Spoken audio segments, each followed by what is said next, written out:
大家好，我是一个制作动画时长1年半的老萌新 UP。老是因为确实已经做过10几部视频了，说新是因为这是我第一个个人视频，萌是因为人家真的很萌。这个频道旨在于分享自己自学动画过程中的一些心得和思考，希望能够通过复盘的形式，既提升自己对动画的理解，又能够帮助一些想要入门的朋友少走一些弯路。没错，我的动画制作水平全是自学的，整果链接我放在了评论区，那是我给前东家做的视频，自我感觉质量还行。为啥说是前东家？这是一个有点伤感的故事，以后有机会再跟大家聊。第一期视频我打算分享一个伴随我自学过程中给我提供了很大帮助的一个工具，而且这个工具是我自己写的，它是一个教程收藏夹。它的好在于能够通过3段分类的方式，把所有学习过的教程进行清晰的归类整理，并通过图片加文字笔记的方式，提升自己找到具体解决方案过程的效率。一个完整的教程收藏需要有3级类目名、图片、视频或文章教程链接以及技术特点笔记这几个部分。以下面这个教程举例，在大类目上它属于 AE 教程，2级类目上我给它定义了视觉冲击特效，这个类目名字可以随便取，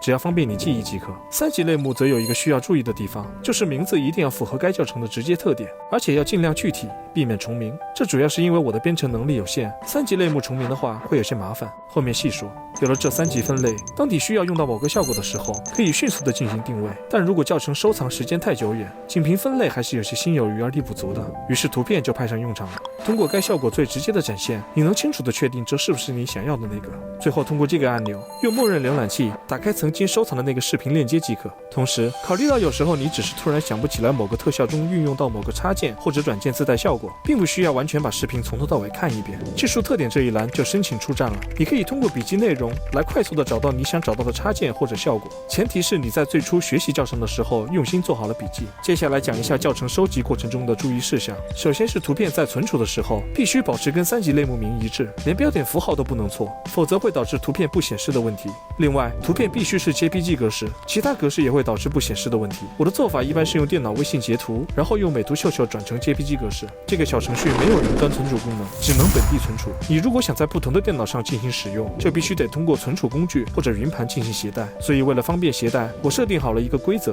就是你必须在这个小程序旁边，也就是同级菜单下新建一个名为图片素材的文件夹，然后将你保存好的 JPG 图片全部放到这个文件夹中。你在携带的过程中必须将这个小程序和这个文件夹同时拷贝。当你转换到新的电脑或者存储了新的教程后，当出现程序内无法显示图片的问题时，只需要点击重新链接图片即可。但你要确保图片是以名称、格式都正确的情况下存在于图片素材文件夹中才会有效，而且在这个文件夹中不要再进行新建文件夹来分类的动作了。所以这也是为什么我之前说3级类目名称不要重名的原因，因为图片全部在同一级菜单中，当重名时你必须选择改名或者覆盖，这会导致你必定出现图片丢失或者图片与3级类目名称不符导致的无法显示问题。另外，如果你像我一样会在这个程序中存储不同软件的教程，那么在2级类目起名的过程中，请务必在名称末尾带上对应软件缩写，避免名称相近而混淆。不过也可以通过内容修改按钮来进行类目名称的修改，只是稍微带来一点重复劳动而已。综上所述，听起来很麻烦，实际用起来却也还好。至少我用了2年，存储了近500个教程后，它带给我的帮助远远大于麻烦。再加上我确实编程水平有限，